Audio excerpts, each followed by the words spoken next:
Sí, evidentemente fácil no es, ¿no? Desde fuera ahora, un poco cuando he estado este mes en casa, pues es una situación complicada. Desde dentro, cuando tú regresas, te das cuenta de que tienen mucha confianza y que quieren trabajar mucho. Y yo creo que eso me ha dado positivismo y me hace verlo de otra manera.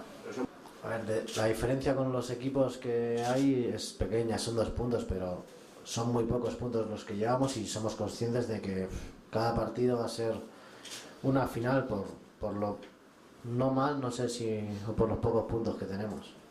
Procuro eso, al final centrarte en otras cosas, que es la rehabilitación está muy bien, que no puedo jugar, ya lo sé, pero al final si me amargo, pues estoy todo el año amargado y no quiero amargarme ni a mí ni a los míos.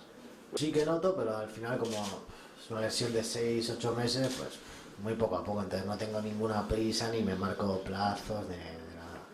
Yo creo que centrándote en otras cosas, ¿no? Al final si solo es fútbol, fútbol, fútbol, acabo amargado. Si pienso en todo lo que me pierdo, en todo eso, pues al final no tengo vida. Entonces, como esto se me va a acabar a los 35, estoy un poco como si me hubiera retirado y pensando en otras cosas, como un fan más, seguidor del fútbol y como si no jugara.